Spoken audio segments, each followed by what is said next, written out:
What's up, tennis fans? Sleepy Picks here. We got the Rome draw just released. We're going to go through our draw reaction and give you some picks for the Rome Masters. Let's take a look at the draw. And here's a look at center's eighth of the draw. First match we're going to talk about is Ofner against Michelsen. Head-to-head here is 1-1. Ofner winning their most recent match. Michelsen winning back in 2023, the Winston-Salem Open, 7-6, 7-5 in the second round. Ofner winning in Mallorca, 3-6, 7-5, 6-3 on the grass. That was a quarterfinal match back in 2024. Now they play on the clay for the first time, and we know Michelsen hasn't been having the best of clay season. He's coming in 2-4 on the clay with wins over Struff and Coleman Wong. That match against Jan-Lennard Struff, it just felt like Struff was just not able to put forth his best effort there, and Michelsen only had to get a few balls in just to rely on the Struff errors. Ofner, on the other hand, he's coming in 9-6 on the clay, was 16-10 last year, 8-13 the year before. And Ofner coming in, having lost to Hijikata in the Provence Challenger, 7-6 in the third, but did have a nice win over Stan Wawrinka in the first round there. That was a straight set win for Ofner. He did lose to Echeverry in Madrid, having beaten Basilashvili in the first round. And the one match that I remember Ofner the most, it has to be the one where he played Alex de Minaur in Barcelona. And the one thing that stood out to me there was his big serve, his ability to hold serve, especially against the de Minaur return, and then his ability to change direction off of de Minaur shots. He was able to do it pretty aggressively and stay on offense in a lot of those points against de Minaur. Here against Michelsen, he probably isn't going to have that much of an opportunity, but honestly, though, I feel like he's going to be able to just rely a little bit more on the misses from Alex Michelsen, and Michelsen's just not playing with a lot of confidence on the clay. For me, guys, I got to go with Ofner. I think this is going to be a straight set match. In my opinion, Ofner is playing the much better clay court tennis, and, we haven't seen any glimmer of hope really from Alex Michelsen to help us believe or make us believe that he's going to win a match like this. So give me Ofner to advance in straight sets. Our next match is Popyrin against Berrettini. And head-to-head here is 3-1 in favor of Berrettini. Berrettini winning in the U.S. Open back in 2019. That was a four-setter. Berrettini also winning in Vienna in 2021. That was an indoor hard court first round. Popyrin able to get some revenge, winning in the Paris Masters in 2024, 7-5, 7-6 on the indoor hard courts. And then Berrettini winning their most recent matchup in 2025 in Vienna, 7-6, 6-3. That's also indoor hard courts, and that was in the first round. Berrettini coming in, he's 7-7 on the clay, coming off the Cagliari Challenger, where he was able to beat Kipson in 3, Navone in straights, and Hurkacz he lost to in 3 sets, 6-4 in the third. The Navone win is a pretty nice win. We remember Mariano Navone able to get the win over in Bucharest. That's an ATP 250. Berrettini was 4-3 last year on the clay, 15-1 the year before. He did run into a red-hot Dino Prismic in Madrid and lost 6-3, 6-4. Prismic, we remember, went on to beat Ben Shelton in 3 tough sets. Popyrin, on the other hand, is 2-3 on the clay this year, 9-6 last year, 4-8 the year before. He is coming off a loss to Martin Dam, 7-6, 6-4 in Madrid. He did also lose to Casper Ruud in Monte Carlo first round. So not a great European swing for Popyrin right now on the clay. He did play pretty well in Houston, and we remember the match that he had against Kipson where he was able to survive that in 3 sets, and then he dominated Alex Michelsen, dropping the second set 4-6, but winning the other 2 sets 6-0 and 6-1. Just really relying on the errors, the unforced errors like we just talked about off the Michelsen racket, and Popyrin really using that big serve of his and the volleys to come in and really pressure Michelsen. He lost a tough match to Francis Tiafoe in the quarterfinals there. So it did look for a while like he was playing a little bit better tennis. He's only 4-12 right now on the year, so it looked like maybe he was going to turn it around here, but now he's on a 3-match losing streak, and I think this losing streak is going to continue. The one thing that I really like seeing from Berrettini is his ability. Obviously, yes, he lost first round in Madrid about a week and a half ago, but then he goes out to play a challenger just to kind of stay sharp on the clay. And that's something that I feel like you would want to see from Alexei Popyrin if he really wants to take this clay season seriously. Like, go out and play a few matches in a challenger. It doesn't matter if you win or lose on the challenger level. Just go out and get a few matches under your belt. A lot of these guys, even if it's not the tour level guys, a lot of the challenger level guys are going to push you as well. So that kind of sways me a little bit more towards picking Berrettini here.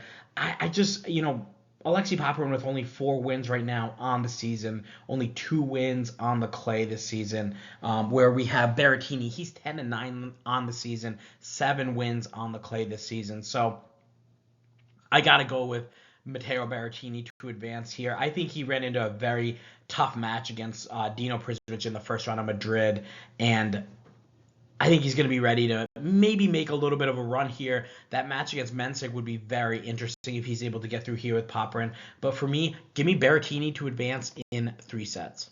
Next match, we have Lorenzo Sonego against Ignacio Buse. Sonego coming in, he's 1-3 on the clay this year, 1-5 last year, 10-11 the year before. Ignacio Buse, 8-8 on the clay, 42-19 last year, 44-24 the year before. No head-to-head for these guys. Buse is coming off a quarterfinal appearance in the Provence Challenger. He lost it to Bilo, but he did have a nice win over Komasana in the first round. And we know Komasana, a very solid clay court player the past few years. So that's a nice win for Buse to get under his belt. And of course, we remember Buse having that very solid match against Arthur Fils in Madrid a week and a half ago, losing 6-7, 7-6, 7-5, and Fils able to go out and make the semifinals of that tournament. So that just shows you Buse has the ability to raise his level when needed. The problem that I have sometimes is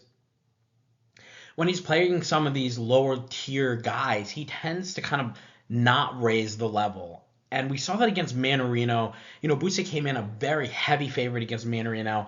He ends up winning in straight sets, 6-4, 6-2. But that match was that first set was so close. Considering that Buse was such a heavy favorite, we were expecting him to kind of get out and start rolling Mannarino, but it really never happened until about halfway through that second set, where Buse started to build the confidence and the forehand started to pick up its pace, and we saw him start to kind of open the court up a little bit more against Mannarino. But that does concern me a little bit there, especially going against a guy like Sonego, who isn't the best clay courter, but he's a very savvy player. Obviously only getting 1 win this year, was able to beat Martinez in 3 sets, lost to Rublev in straights, lost to Lajovic in straights, and now has lost in the Cagliari Challenger to Bellucci in 3 sets. And losing to Bellucci on clay is kind of a red flag. So that's a little bit concerning for us here. I'm going to go with Buse here to advance. I feel like this is going to be 2 tough sets. Something tells me that Buse is going to make this match a little bit more interesting than it needs to. And let's not forget, Buse was able to have a really nice appearance in Rio over in South America, where he was able to beat Berrettini and Fonseca on his home turf. And Buse was able to get a nice win there. So he does have that ability to raise his level. I just feel like when he plays some of these guys that are a little bit lower tier, his level isn't as high, and he doesn't put it. He can roll some of these guys, but he just chooses not to. So I gotta go with Buse here. I think it's gonna be 2 tough sets. I'm probably gonna say like a 7-5, 6-4 type match for Buse here, but give me Buse to advance in straight sets. Here's a look at Sinner's 8th of the draw. And guys, we will have another video out. Once the qualifiers are completed, we'll publish another video going through those matches with the qualifier. So we have Nardi facing a qualifier. Once we know who that is, we will go through that match, and I will give you all the cliff notes on the matches that we talked about today as well. But looking at this draw itself, I think this is going to be Sinner advancing to the quarterfinals. I'd be really shocked if it was anyone else. I know Arthur Fils is lurking down there, but in my opinion, I would be surprised if Arthur Fils plays this tournament. I think he's going to withdraw. If we've seen anything, he has managed his schedule extremely well, and especially after last year, we remember he had the back issues going into the French Open, and then had to withdraw against Rublev, I believe it was. Couldn't play the match because of the back issues, and then he was out for a while. Coming back now, we saw him make a run in Doha, then withdraw from Dubai. Then we saw him make a run to the quarterfinals of Indian Wells, semifinals of Miami. He withdrew from Monte Carlo to get that break. And now he's played Barcelona and Madrid in back-to-back weeks. I would be surprised if we saw Fils here in this draw. I would be surprised if we saw him do really well in this tournament, and I think that does really push his body there. Would be great to see him. Obviously, I love watching Arthur Fils, extremely fun player to watch. But I am just saying, I think he's gonna take this week and a half off to rest and get ready. 2 weeks off to rest and get ready for the French Open. So I think Sinner's going to be able to advance out to the quarters. Let's take a look at the next eighth of the draw. Here's a look at Shelton's eighth of the draw, and only match we can talk about here is Bautista Agut against Maestrelli. No head-to-head for these guys here. We have Bautista Agut coming in. He's 2-5 on the clay this year, 6-8 on the clay last year, 10-7 on the clay the year before that. Maestrelli, on the other hand, 0-5 on the clay this year, 28-18 last year, 21-23 the year before. He's played the majority of his matches in his career on the clay. But 0-5, just a little bit of a question mark here. He has losses to Van de Zandschulp, Blocks, Merida, Budkov Jair, and Damas. The Damas match is probably the only one that really raises a red flag for us, for Maestrelli. But you got Budkov, Merida, Blocks. We know how good Blocks has been. We saw Merida make a little bit of a run in Madrid, and Budkov also made a small run in Madrid to Blocks, obviously getting out to the semifinals of Madrid.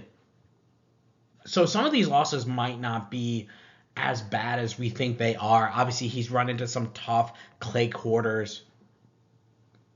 Bautista Agut, on the other hand, 2-5 right now. He's coming off a 3-set loss to Tabilo in the Provence Challenger. He did play in Madrid and lost to Tirante there, 6-2, 6-4.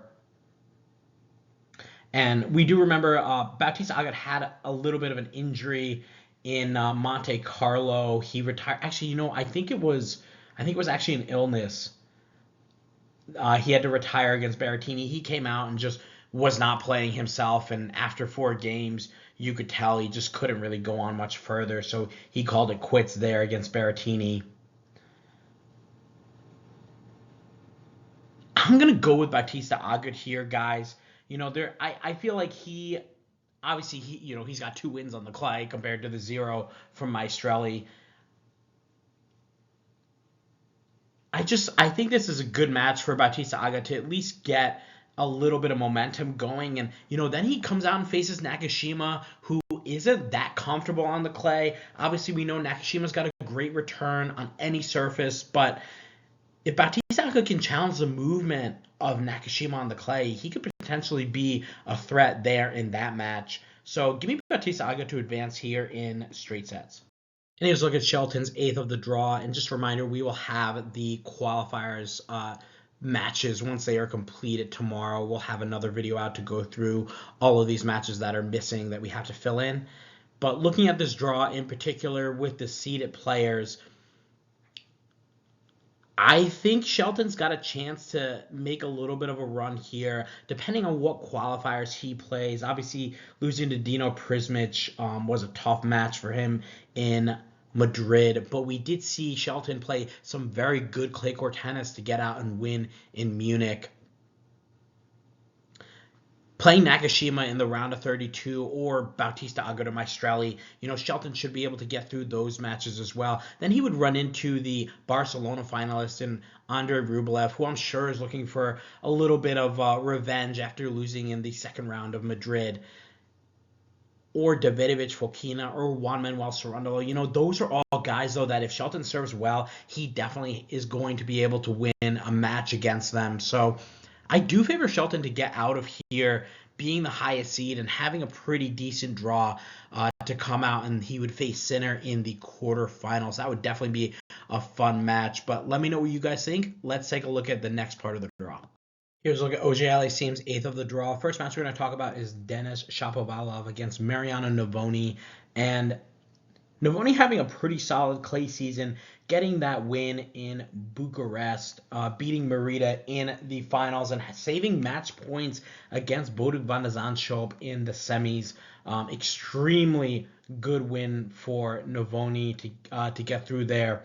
However, he hasn't looked that great coming off that win, losing to Rublev in the first round of Barcelona. Now, hindsight's 2020 there. Rublev was able to make the finals of Barcelona. Losing to Zverev in Madrid, that was a tough three-setter. He did have a win over Borges, lost in 3 sets to Zverev. Zverev able to make the finals of Madrid. So, I guess when we look at this, maybe it's not as bad as we think. But then we have this loss to Berrettini, 7-5, 6-3. In the Cagliari Challenger. And honestly, guys, that match doesn't surprise me too much. I think the people that are going to beat Mariano Navone are the people that can play a little bit more offense, the people that are a little bit more aggressive, and that's something that we see from Berrettini. When the ball sits up on the clay, he's able to just rope that forehand. So I can see how Navone has a little bit of difficulty there. And we saw Zverev, especially in that first set in Madrid, able to do something very similar. Shapovalov is coming in. He's 2-3 right now on the clay. 2-5 last year, 5-6 the year before. He has not had a winning record on the clay since 2021, compared to Navone, who has had a winning record his entire career every year on the clay. Not so much on the hard courts, but every year on the clay, Navone has had a winning record. Shapo coming off a tough loss to Budkov-Kair in Madrid, 6-2, 6-1. Just an absolute beatdown here. A little bit surprising considering the run that he was able to make in Munich out to the quarterfinals, losing to the lefty Molchan. We thought he'd be able to challenge Budkov a little bit more, but this was a very straightforward match, and there were a lot of errors off the Shapo racket.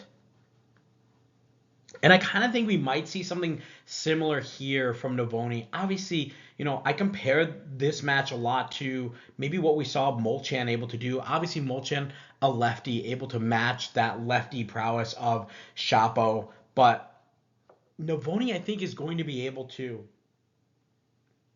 patiently wait for the errors of Denis Shapovalov. I think that's something that he's going to get this match into some longer, grinded out points. If Denis is able to control the court and finish within, 6 shots or less, okay, then it's going to be his match. But for me, I think on this clay, I got to go with Navone here. I think it's going to be a 3-setter. I think this is going to be a tricky match for him. I do think Shapo is going to have a lot of chances to maybe get through this match.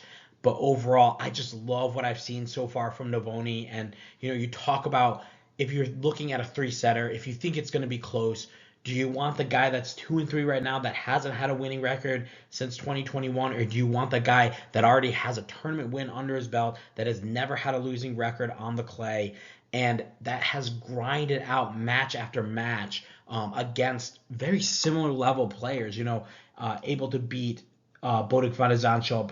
Remember, Navone did beat Molchan as well in 3 sets. So I'm going to go with Navone. I think he advances in 3 sets. Next we have Medjedovic against Royer, and Medjedovic with a 2-0 head-to-head has never dropped a set to Royer, winning 2 times in Antalya in back-to-back tournaments, 6-2, 6-2 in the semifinals over Royer, and then 6-3, 6-2 in the finals over Royer. That was back-to-back weeks in 2022. Royer's coming in. He's 8-5 on the clay, 31-11 last year, 32-13 the year before. He's coming off a tough loss in Provence to Kimmer Cope-Johns, 6-4, 7-6. He did have a nice win over Martinez, 6-2, 6-3, but Martinez just not having the clay season that we've been expecting from him. Royer coming off a tough loss as well in Madrid to Tabilo, 6-2, 6-4. Medjedovic, on the other hand, hasn't played since Barcelona, withdrew, I believe, from Madrid, but had a nice showing in Barcelona, making the semifinals, losing to Rublev 3-6, 6-2, 6-2, and in that set that he won against Rublev, it was just extremely impressive power off the Medjedovic racket, and for him to get that far, he had to go through qualifying, then get all the way out to the semifinals. I mean, extremely impressive run from Medjedovic there. Can he continue this success? He is 10-2 right now on the clay, 6-5 last year, 15-8 the year before. So Medjedovic is feeling pretty comfortable here on the clay, and I just think that yes, Royer has a winning record. Yes, Royer's won 8 matches compared to the 10 of Medjedovic. So it does feel like these guys might be pretty even.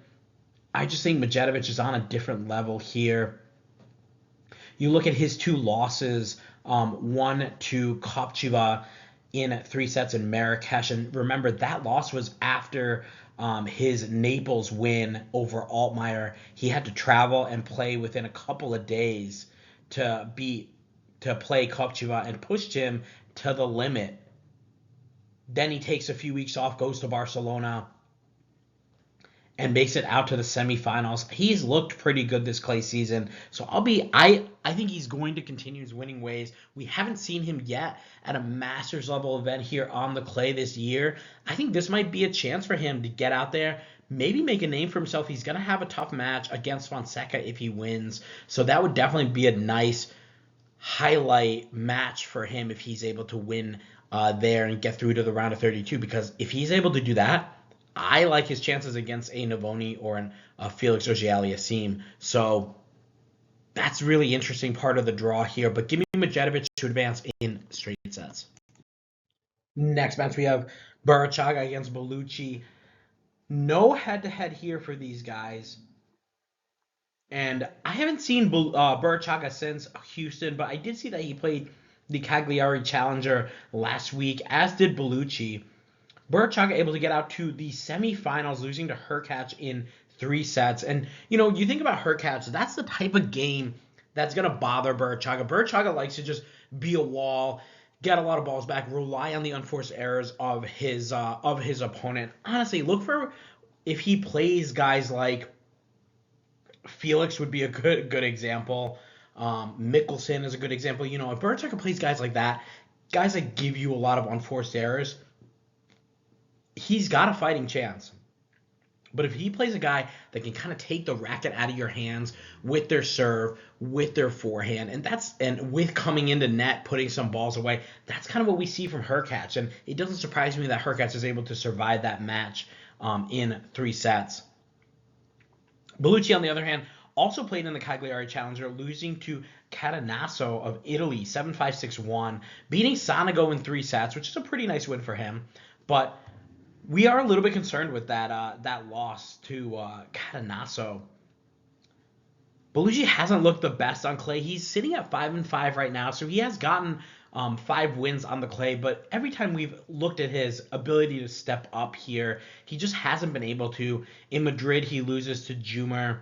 In Marrakesh, he loses in straights to Darderi. Bellucci is 5-5 right now on the clay. He's 3-7 last year, 5-2 the year before. Burruchaga, on the other hand, is 17-6 on the clay, 51-25 last year, 40-24 the year before. You know this guy loves the clay. And I remember him in Houston. He had chances to close out that match against Tommy Paul, wasn't able to do it, and Tommy Paul's able to fight through and tough out a win, 7-5 in the third set. But Burruchaga able to get wins over Walton, Nakashima, Tien, and Tirante to get to the finals there. He's playing very good clay court tennis. I think this is going to be a Burruchaga win here. I don't see Bellucci really providing much resistance. It's going to be Burruchaga in straight sets. This next match is going to be a fun one. We have Marcos Giron against Marin Cilic. Head-to-head is 1-0 for Cilic. They met back in 2020 on an indoor hard court in Cologne, where Cilic was able to win 6-2, 4-6, 6-3 over Giron in the first round. Not sure how much weight we can really put on that. One, that was 6 years ago, but two, we're now on clay. Giron is 2-2 right now on the clay, 4-7 last year, 3-8 the year before. Hasn't had a winning record since 2023. Cilic, on the other hand, is 2-2 on the clay as well, 11-9 last year, 0-1 the year before. Cilic coming off that tough walkover against Fonseca, and he succumbed to the stomach bug that was going around the Madrid Masters last week. Cilic's not able to play against Fonseca. Did have a nice 3-set win over Bergs, but not able to play Fonseca there. And Cilic having a nice win over Shevchenko as well, and lost in straights to Felix Auger-Aliassime, and then he lost in straight sets to Daniel Altmaier in Munich. Giron, on the other hand, coming off a quarterfinal appearance in Cagliari Challenger, he was able to beat Vukic and Kovacevic to get to the quarters, where he lost to Burruchaga in a breaker 7-6. How many third set breakers does it feel like Marcos Giron loses? I feel like he's always there and always competing, and it gets to a third set or a second set breaker and he loses. Giron's other match was against Hanfman, where he lost in 3 sets in Madrid. That was his first match on the clay, and honestly, he played really well for all things considered. That was his first match on the clay. I'm inclined to lean towards Marcos Giron here. I think this is going to be a 3-setter. I like what we've seen so far from Giron, and I know that if you can neutralize the serve +1 of Marin Cilic and start to challenge the movement a little bit more, then you're going to be able to get a win. We saw Altmaier be able to do that. Altmaier's so good at the return, but also has some of those power shots that he can take a little bit early and challenge that movement of Cilic on the clay. I think we can see Giron do the same thing. Obviously, he doesn't have a lot of big shots, but Giron is able to take some of these balls pretty early. He steps up on the baseline. He can move you around a little bit more. So I think Giron's going to really challenge the movement of Marin Cilic here. I'm going to pick Giron to advance in 3 sets. And here's a look at Auger-Aliassime's 8th of the draw with our picks. And I kind of like Vacero. I think it's very important for me, if we're going to pick Vacero in Roland Garros. We talked about this in the Roland Garros preview. We need to see that consistency of results from Vacero. He makes it out to the semifinals of Monte Carlo, but we haven't seen really much from him since. If he can make a little bit of a run here, he would have to play the likes of maybe Marcos Giron, maybe a Grand Slam champion in Marin Cilic, and then if he comes out from there, he plays Echeverry, who's having an amazing season, winning in Rio, or Burruchaga, who's having a great season, also making it to the finals of Houston there. If Vachero's able to come out from that, then he plays Fonseca, Medjedovic, Navone, Aliassime. This is a very tricky draw. You got Fonseca, who's playing amazing tennis, Medjedovic, who's made the semifinals of Barcelona, Navone, who's won Bucharest, and Felix, who, top 4 guy, is playing much better clay court tennis. I'm going to go with Vacero here to advance out to the quarterfinals. I think he's going to have a tough match against Fonseca in that round of 16, but I can see his game really wearing down Fonseca on the clay. So we'll have to see what happens. Let me know what you guys think. Post your picks in the comments. Here's a look at Medvedev's eighth of the draw. First match we're going to talk about is Bergs and Atmane. And Zizou Bergs coming off the final loss in the Provence Challenger to Dabilo, losing 6-4, 4-6, 6-3. He was able to beat Hughes Herbert, Hijikata, and Tiffin to get to the finals there. Pretty nice showing for him. Atmane, on the other hand, coming off a tough straight set match against Zverev in Madrid. Atmane able to beat Kekmanovic and Humbert to get through to the third round there. And we do remember Atmane's match in Barcelona against Arthur Fils, where it came down to a breaker. Atmane having match points there, and Fils able to get out and win Barcelona, saving match points in the first round, able to come out and win the tournament. Impressive stuff from Arthur Fils, and a very tough match for Terence Atmane. Terence Atmane is 3-3 right now on the clay, 3-4 last year, 5-5 the year before. He hasn't had a winning record on the clay since 2023. Zizou Bergs is sitting at 6-4 on the clay, 2-5 last year, 17-7 the year before. And guys, as I told you before, I like seeing some of these guys. Bergs losing in the first round to Marin Cilic in 3 sets, and this was a really tough match because it was the first set that was dominated by Bergs, and Cilic able to turn that match around, finding his serve +1, finding some more aggressive returns. But seeing Bergs go out there, obviously he's extremely disappointed, but for him to kind of turn around and play a challenger shows you how committed he is to trying to do well here on the clay. Atmane, on the other hand, I don't know if he would have had time getting off of that third round loss. This challenger started, I believe, like right around the time that he was playing that third round match. My biggest thing with Zizou Bergs is consistency of his shots. We know Zizou Bergs, when he's playing really well, he can notch some high-level wins. He did have a big win over Rublev in Monte Carlo, 6-4, 6-1, and that was just a showing of Zizou Bergs. Obviously, Rublev got a little bit frustrated there in that match. I think he mentally shut down a little bit, but it was all thanks to Bergs's big-time hitting, his offense that he was able to produce. Terence Atmane, on the other hand, isn't too shy from offense either. Able to have wins over Ethan Quinn, Kekmanovic, Humbert. This is definitely going to be an interesting match. Zizou Bergs is having a pretty good clay season. And we talked about how he was kind of falling a little bit down, where he was in like a must-win scenario on a lot of these matches. Now at 6-4 on the clay, he's playing much more confidently. That challenger for sure has to give him a lot of confidence there. I'm inclined to pick Terence Atmane just because I can't trust Zizou Bergs yet. I like what I've seen from Terence Atmane. I like that match against Arthur Fils. I thought he played phenomenally. We saw him be able to run around and rope that forehand.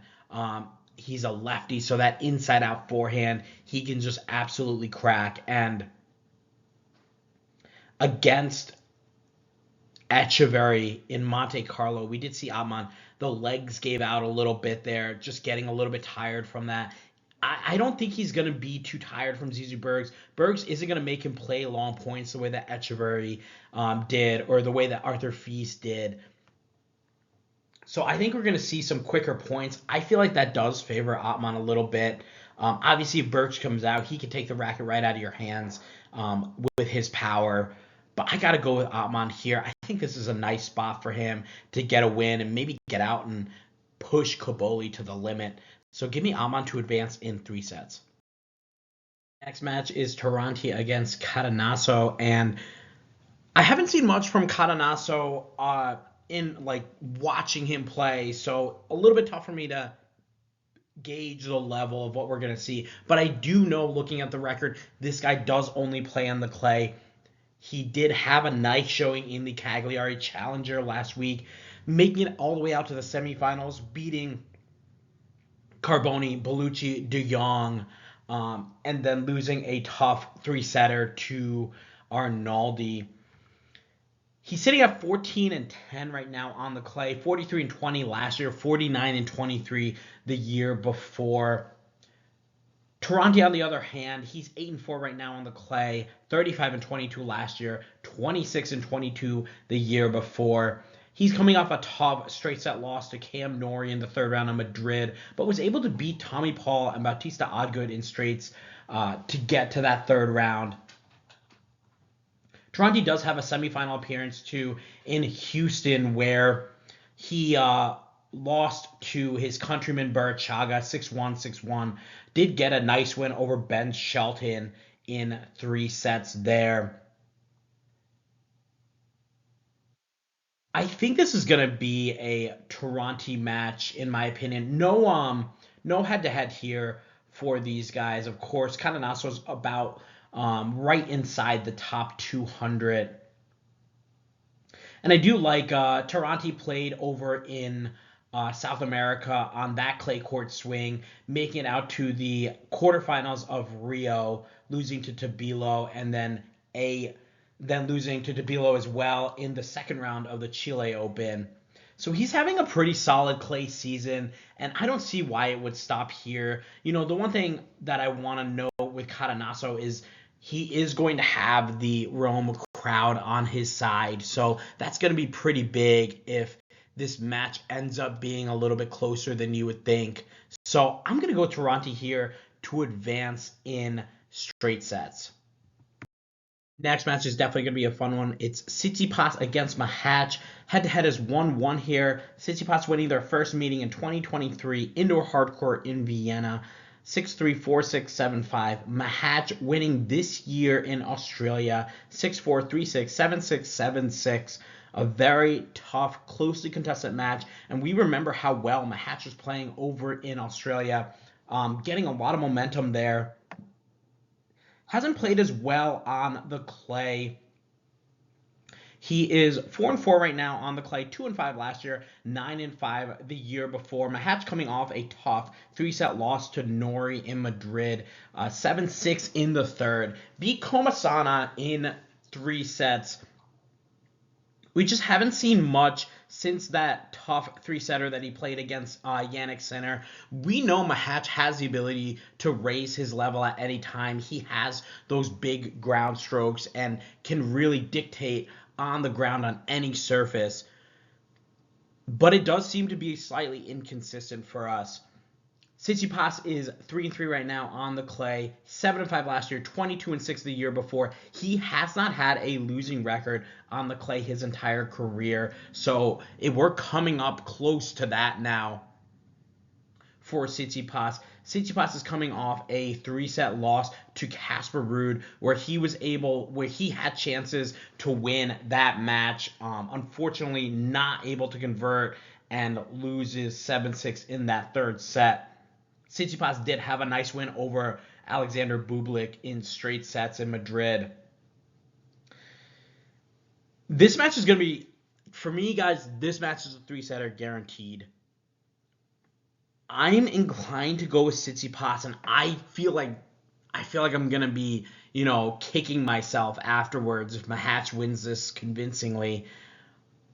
But I like the way that Tsitsipas has been playing compared to what we've seen from Machac. I like the aggression that we saw from Tsitsipas. Now, granted, the Madrid courts tend to favor the serve of Tsitsipas. Let's see how Tsitsipas has done here in Rome. Let's take a look at his record in Rome. So he made the final in 2022, 2 semifinals, one in 2019, one in 2023, and the quarterfinals in 2021 and 2024. He did have a tough third-round loss to Arthur Fils last year, but we remember Fils was playing very good clay court tennis last year, as he is this year too.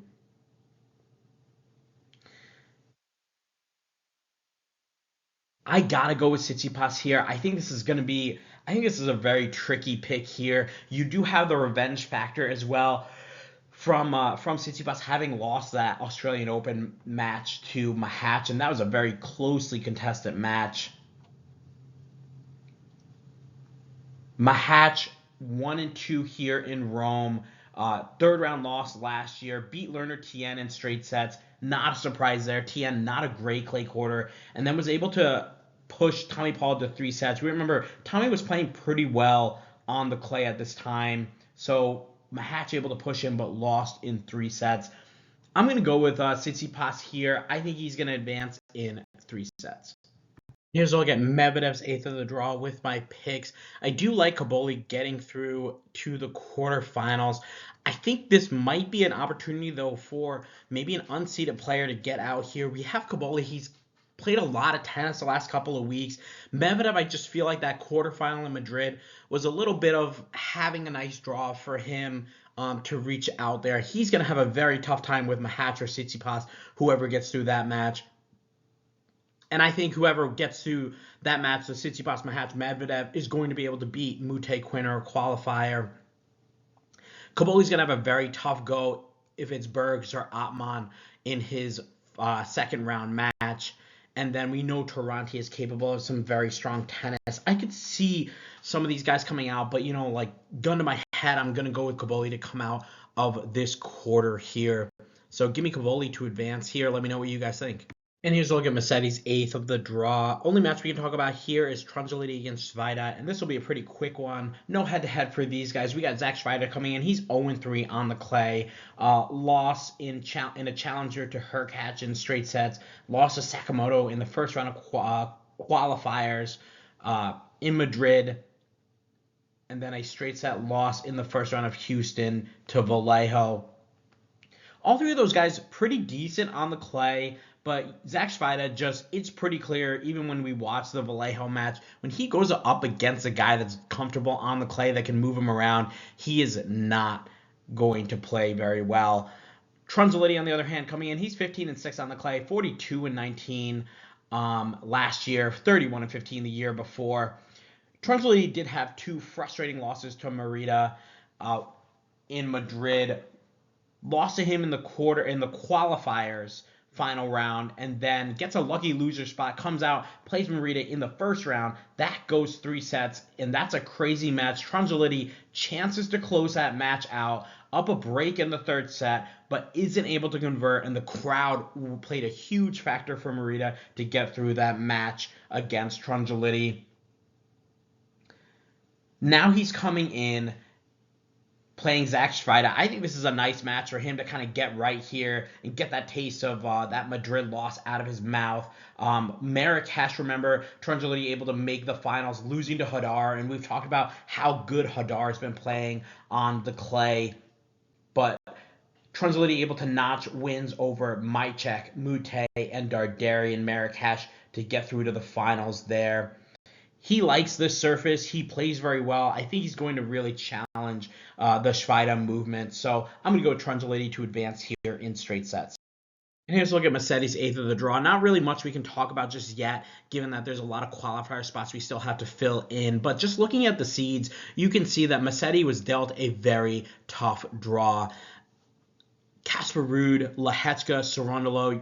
You know what? Casper Ruud always plays well on the clay. He had a tough loss in Madrid. Lehecka able to make it out, losing to Feast in Madrid. And then Cerundolo, we know he's been a staple on these clay courts. So not an easy path for Musetti to get through here, which is a little bit unfortunate because I think he needs some confidence going into Roland Garros. But something tells me he might face another early defeat either in the round of 16 or quarterfinals and not be able to make it out to a semi or a final where he could maybe do some damage against some of the top guys. Let me know what you guys think. We'll move on to the next part of the draw. Here's a look at Djokovic's 8th of the draw. And the first match we're going to talk about is Carabelli against Shevchenko. Shevchenko not having a great clay court season here. Coming in at 4-5 on the clay. 19-16 last year. 6-12 the year before. Shevchenko did play the Provence Challenger and lost to Yibing Wu. 7-6, 7-5 there.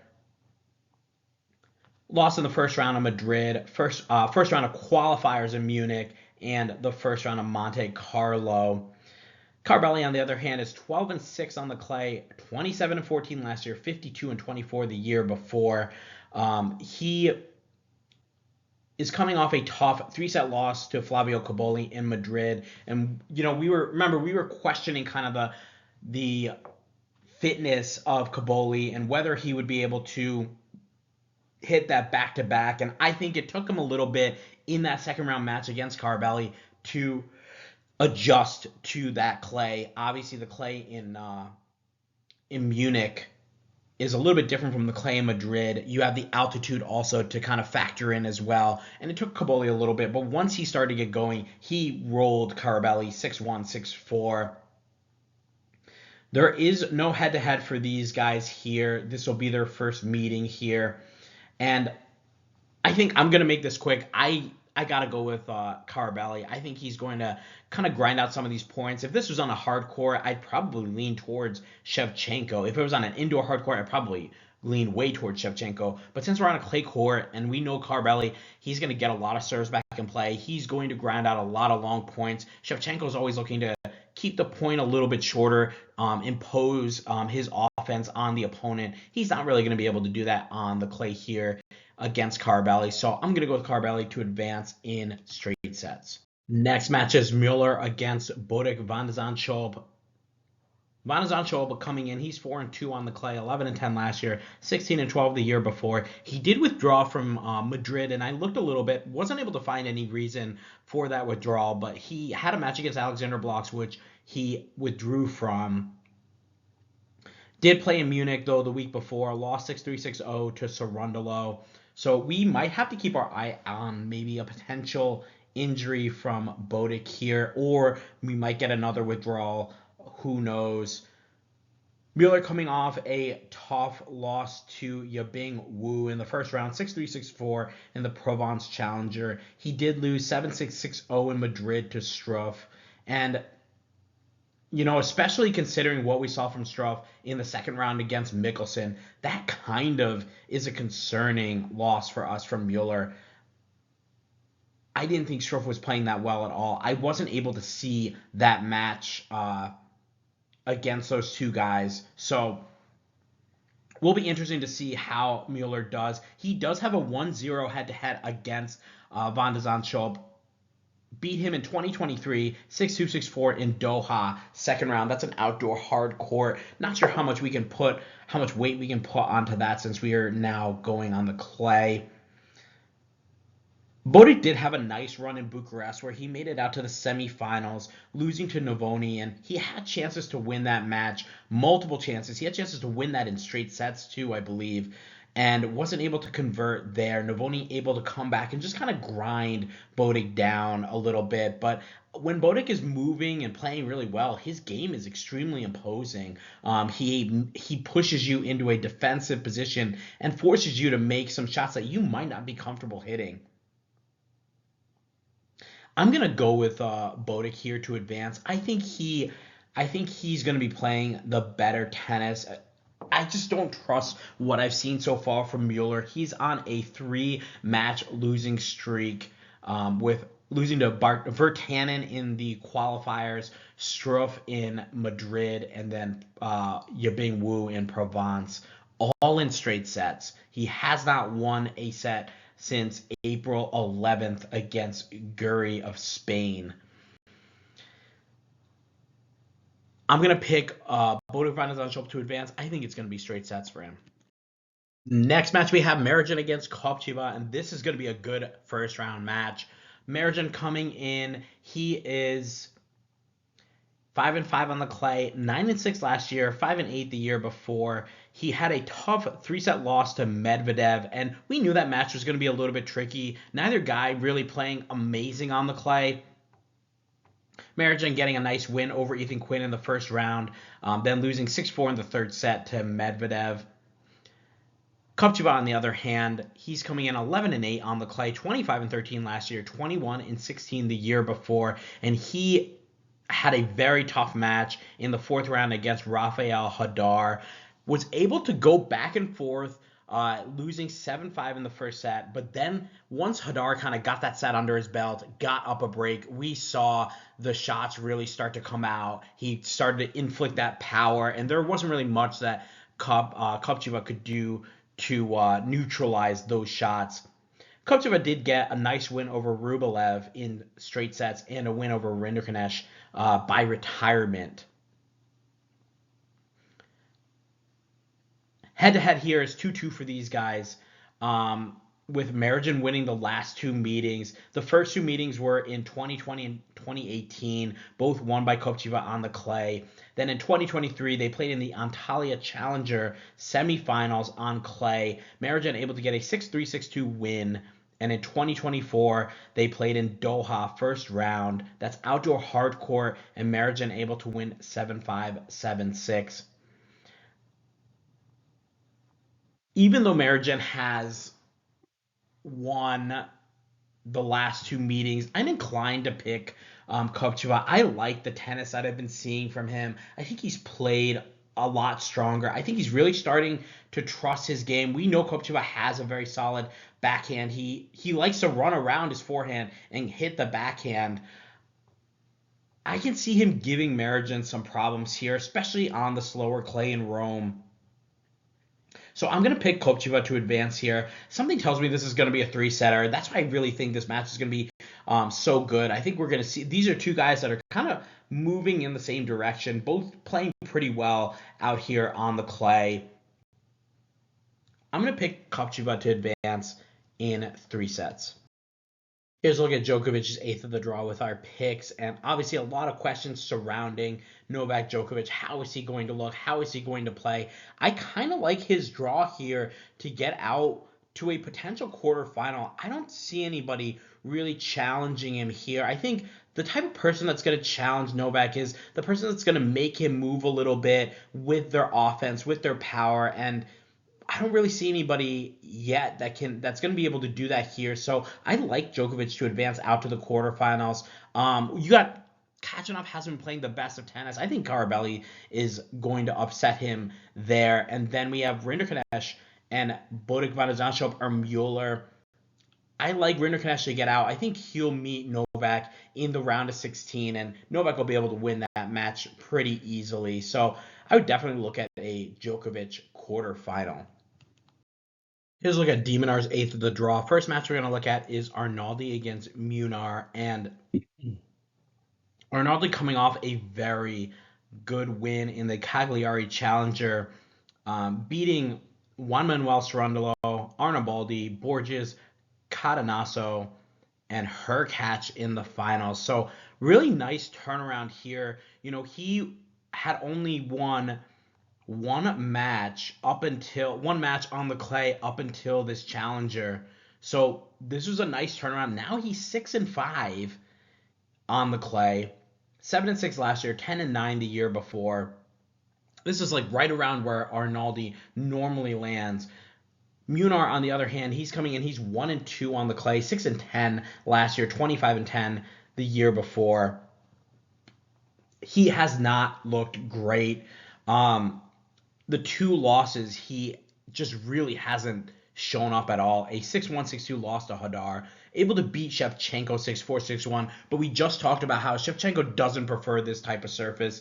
And a guy like Munar can definitely get him and play him a little bit tough, getting a lot of balls back, relying on the errors from Shevchenko. But then he goes up against Casper Ruud, loses 0-1 in Madrid. And that's almost like an inexcusable loss for him, especially in front of the Madrid crowd too. A very interesting match there. Looking at their head-to-head, it is 3-2 in favor of Munar. Dating back to 2022, we'll go through each of these. In 2022, they played in a challenger. Munar was able to win 6-2, 7-5. In 2023, they played in Barcelona, and Arnaldi was able to win 6-3, 6-4. They also played in Madrid, where Munar was able to win 3-6, 6-3, 6-1. And then they played in another challenger in 2023, and Arnaldi was able to win 1-6, 6-4, 7-5. All these matches have been on clay so far. And their most recent match was in Dallas 2025, where Munar was able to win on the indoor hard courts 6-4, 3-6, 6-3. I mean, guys, there is no way that I can pick Munar with what I've seen so far. I Arnaldi's playing good clay court tennis. He's going to be coming in with a ton of confidence. Obviously, the question for me is how is the endurance going to hold up for Arnaldi?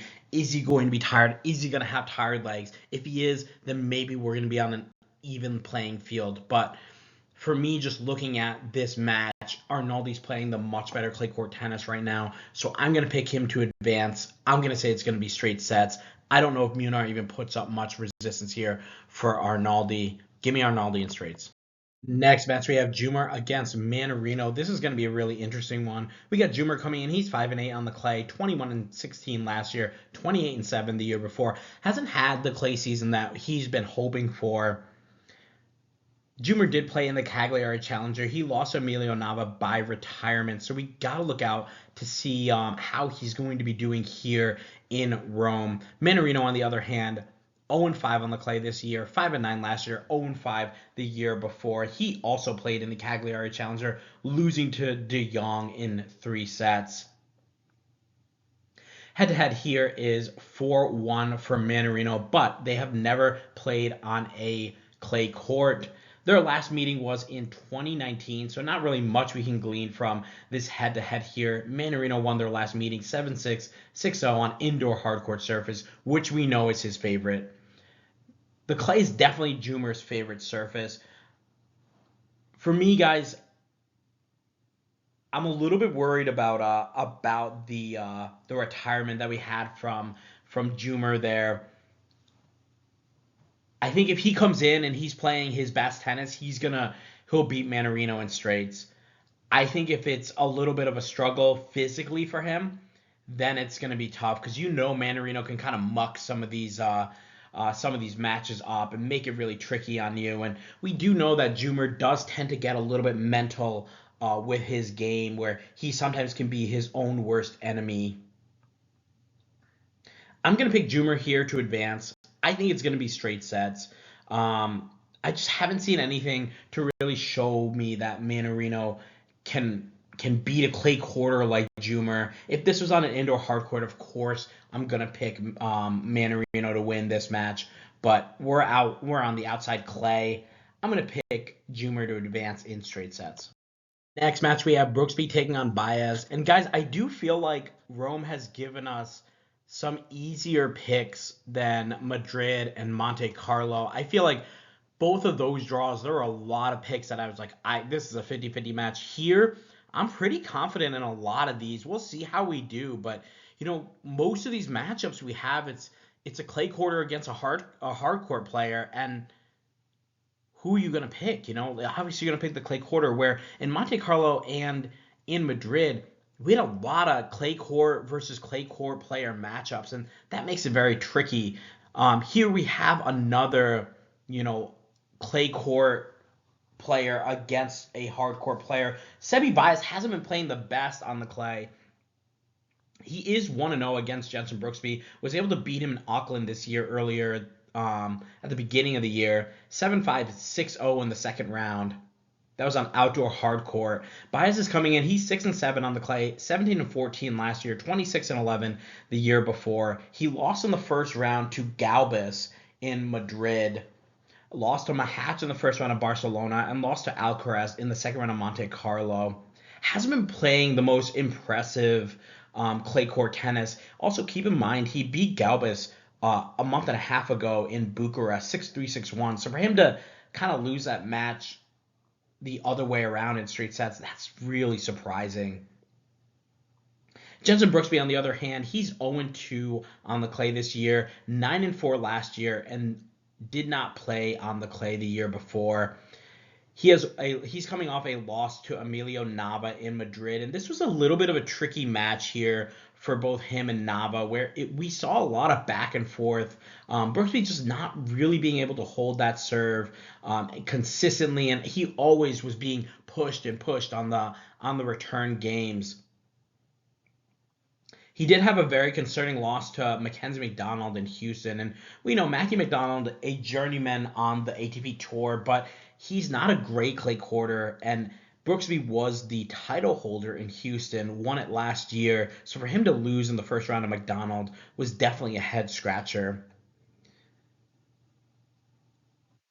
I'm not going to spend too much time talking about this match, guys. I just think Sebi Baez is going to advance. I think it's going to be straight sets. I like the way that Baez is able to counterpunch. He's going to neutralize a lot of that offensive weapons that we see from Brooksby. Brooksby likes to take the ball early, likes to redirect, doesn't have a big shot, but he's able to frustrate a little bit with his guile, a little bit with that two-handed slice. He's got some other types of weapons, not powerful weapons, but some other types of tricky weapons that he can throw at Baez. But I just don't see any of that stuff bothering a guy like Sebi Baez on the clay.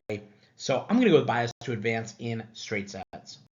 Here's a look at de Minar's eighth of the draw with our picks. And looking at this draw, I would love to see Hadar make another run here.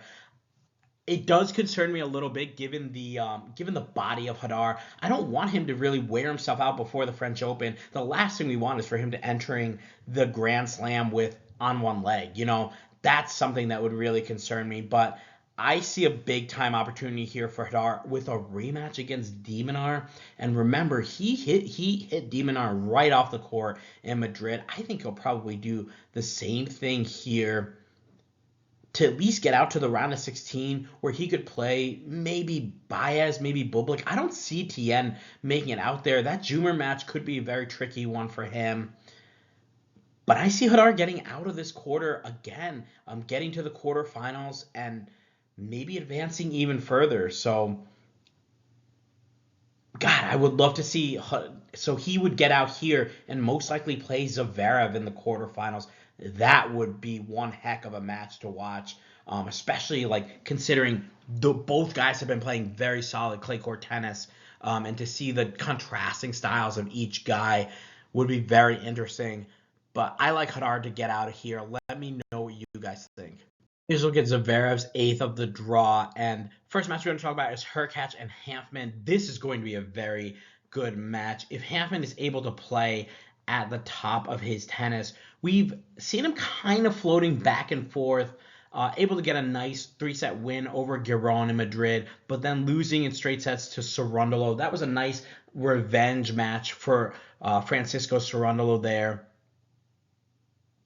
Hanfmann coming in, he's 8-4 on the clay, 17-12 last year, 12-15 the year before. Hurkacz is 7-3 on the clay, 7-4 last year, 14-4 the year before. Hurkacz coming off a final appearance in the Cagliari Challenger, losing to Arnaldi in straight sets, but he was able to beat Zach Svajda, Emilio Nava, Matteo Berrettini, and Burruchaga to get to that final. And some impressive wins there, especially on the clay for him. We know Hurkacz has the ability, if his serve is hitting, if he's able to connect with some of those forehands, he can hit a lot of guys right off the court. Had a tough loss in Madrid to Musetti in straight sets. That match was going to get a little bit tricky. I think if Musetti had lost that second set, and Hurkacz had a ton of chances there as well. Hurkacz also losing in 3 tough sets to Vacero, who made it out to the semifinals of Monte Carlo. But Hurkacz was able to get a win over Darderi and Marijan to get out to that third-round match. Hanfmann, on the other hand, as we spoke about before, 3-set win over Giron, straight set loss to Cerundolo, lost to Blocks in Munich. We talked about Blocks having a decent run there, losing to Shelton, and then had to give a walkover to Darderi. I think that was an illness. That was not an injury. And he did play a little bit in the South American swing for the clay courts and was able to get some nice wins there as well. Head-to-head is 1-0 for Hurkacz, and this was in the French Open qualifiers in 2018. Hurkacz was able to win 7-6, 7-6. And honestly, guys, that's kind of where I see this match going still here with these two guys. I think both can serve pretty well. Both like to use a serve plus one. Both have some powerful ground strokes. I'm inclined to favor Hurkacz. I like the way that he's been playing. I think making it to the finals of the Cagliari Challenger has definitely built his confidence up. So I'm going to go with Hurkacz to advance here. I'm going to say it's going to be 3 sets, though. Hampton, I think, is going to have something to say about it here, but I like Hurkacz overall to win this match. So give me Hurkacz in 3.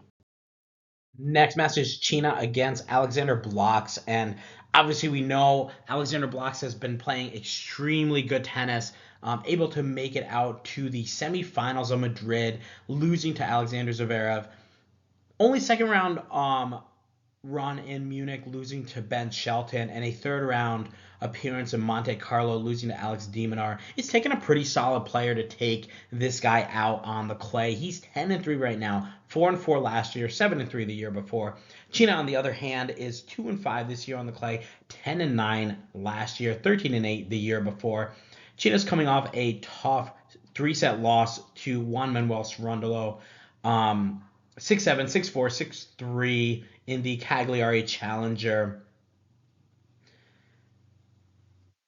China is riding a 5-match losing streak here on the clay. So he was 2-0 to start his clay court season, but has now lost 5 straight matches. That does not bode well when you're going up against a guy like Alexander Blocks, who is going to take every little bit of effort to put forth and beat this guy.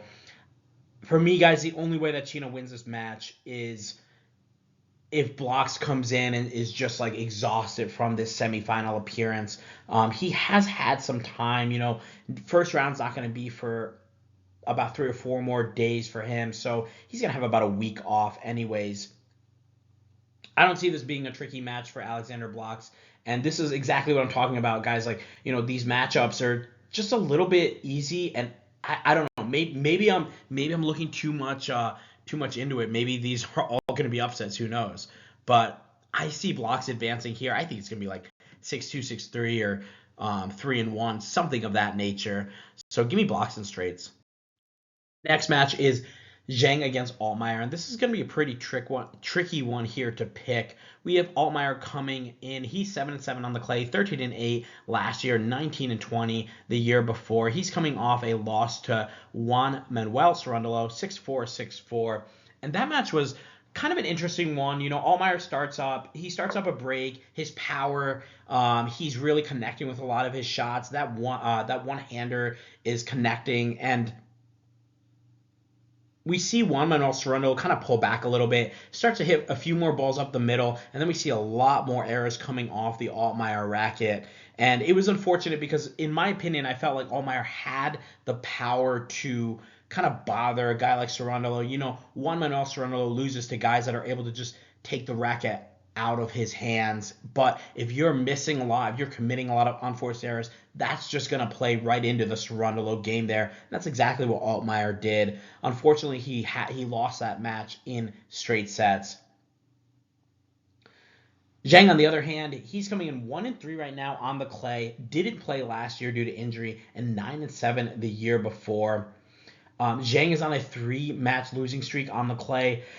His only win over Pennington Jones, 6-1, 6-3, loses 7-6, 7-6 to Ben Shelton, which is not a bad loss in Houston.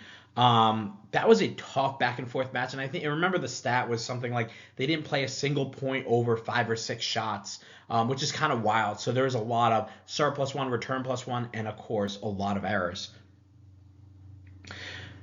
He then goes to Munich and loses in 3 sets to Darderi, who we know isn't playing the best of clay court tennis, but always has that ability to play pretty well on the clay. And then he loses 6-2, 6-0 to Kopcheva, and that was a pick that we had here, and they were basically like a 50-50 by the odds makers, which kind of surprised. I think Kopcheva was an underdog in that match, which surprised me a lot, just given how well Kopcheva has been playing. Zhang coming back, trying to make a run back on the tour, and he was as high as 31 in the world. He's 239 right now, and I keep telling you guys, at some point we're going to see Zhang have a little bit of a run in one of these tournaments. I don't know when it's going to be. Maybe it's going to be this tournament, but something's telling me that this is going to be an Altmaier match here. Zhang does lead the head-to-head 1-0, having beaten Altmaier 6-4, 6-4 in Hamburg in 2023 in the quarterfinals. So that was on the clay there. But again, as we've talked about, this is not the same Zhang that we remember from in 2023. He was 30-29. He's 9-10 right now, just struggling to kind of play some of these matches. I gotta go with Altmaier again, guys, and I don't know. I feel like I keep shooting myself in the foot here, picking Altmaier, but I like his game on the clay. You know, you watch that Prismic match in Bucharest, find the highlights and watch that, and tell me that Altmaier's not playing good clay court tennis. That was an amazing match between those two guys, and Altmaier was able to squeak that one out. Then had to play the same day, had to go and play Marijan, and lost in a tough straight set match. I'm taking Altmaier. I think he's going to advance. I'm going to say it's going to be straight sets for Altmaier. And here's a look at Zverev's 8th of the draw. And guys, I was trying my best to get this under an hour, but it's almost impossible trying to talk about each of these matchups and kind of each of the things that we have. I feel like I did a lot of the breakdowns pretty fast too, because honestly, a lot of these, I guess I could have just like clicked on it and been like, okay, Blocks is going to win in straight, so you don't even need to ask any questions. But I like to kind of go through some of these matches and give these guys their due respect. Looking at this 8th of the draw, though, I really like Zverev to advance out again. You know what's so weird is Zverev is he signed up for Rome, and then next week he's going to play in Germany again. I don't know if that's really that smart going into the French Open. I would be surprised if he plays both. I don't think he's going to play next week. I think he plays Rome. Maybe he has an early exit here, but looking at this draw, maybe he plays Blocks again. Blocks gets a rematch with him on a slower surface. Maybe Blocks has a chance. I don't really think so, because Zverev was really able to just use that drop shot. That's going to work on any surface to challenge the speed of Blocks. Then on the other side, you have Darderi, who hasn't been playing the best on the clay. He's probably going to lose to Hurkacz. And then you have Tommy Paul, who's kind of been up and down. Won Houston, lost last week to, was it Tirante? I believe. I can't remember, but lost last week early. So he's going to be looking to get a few more clay court matches under his belt. I like his draw to kind of maybe get out there and get to the round of 16 to play Zverev. But, you know, I got to go with Zverev here. In this 8th of the draw to get out here and get to the quarterfinals. Hopefully we get a Zverev-Hadar quarter. I think that would be extremely fun. But let me know what you guys think. Post your picks in the comments. And as always, guys, thanks again for watching. Make sure you like and subscribe. Share your picks in the comments. Share the video. We will have a final video out for the first round once those qualifier matches conclude tomorrow, so definitely look out for that to keep up on everything tennis. Until then, I'll see you in the next video.